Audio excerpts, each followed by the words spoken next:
Bonjour et bienvenue dans notre Midral Vidéo Training.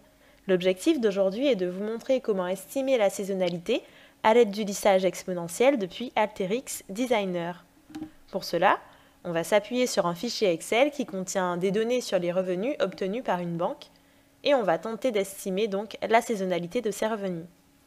On va commencer par créer un nouveau workflow en cliquant ici sur New Workflow, puis on va faire un glisser-déposer de la boîte Input Data vers la zone de travail et à l'aide du menu déroulant, on va cliquer sur File et sélectionner notre source de données. On va choisir l'onglet qui nous intéresse et une fois que nos données sont chargées, on va se diriger vers l'onglet Time Series et faire un glisser-déposer de la boîte ETS qui permet donc l'estimation de séries temporelles. Ici, on va pouvoir nommer donc le modèle statistique que l'on va élaborer. Donc, on va l'appeler prévision des revenus. Et on peut choisir donc la variable que l'on souhaite prédire. Donc, en l'occurrence, c'est bien le revenu cumulé. Et ici, la fréquence de notre cible. Donc nous, on va rester sur une fréquence mensuelle. On va faire un clic droit et ajouter des boîtes browse à chaque sortie afin de pouvoir visualiser le résultat. On va lancer le flux et une fois qu'il aura tourné,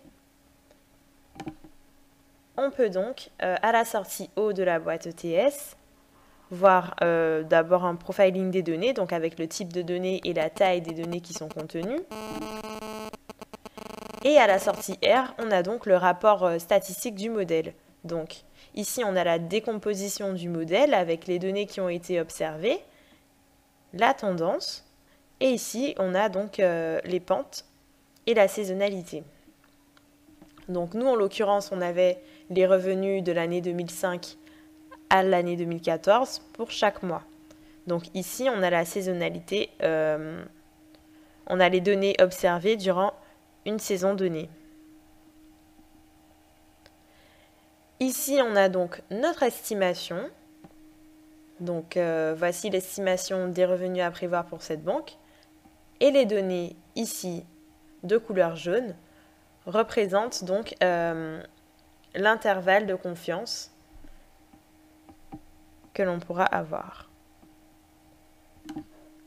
Si on se dirige vers la sortie I de la boîte ETS, ici on retrouve donc la décomposition également du modèle, avec toujours les données observées, mais cette fois c'est interactif.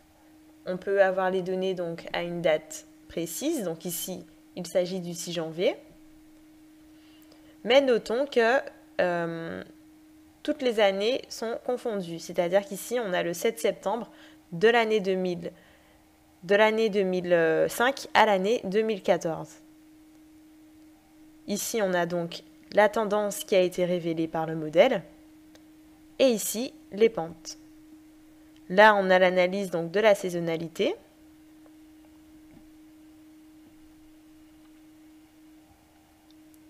Et ici de nouveau le modèle. Notons que cette vue peut être personnalisée, donc dans la zone de configuration de la boîte ETS, on a plusieurs onglets, notamment l'onglet graphique options qui permet donc de personnaliser la vue que l'on souhaite avoir dans le rapport. Ici, on peut choisir le type de modèle et on peut également choisir dans l'onglet autres options, on peut également choisir quand doit commencer la série, par exemple.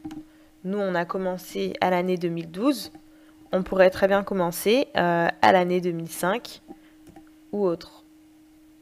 On peut choisir également le format de la semaine et vraiment personnaliser donc la vue que l'on aura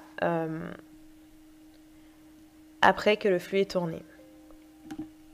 Donc j'espère que cela vous sera utile. Je vous remercie d'avoir suivi notre Midral Vidéo Training et je vous dis à bientôt pour d'autres vidéos.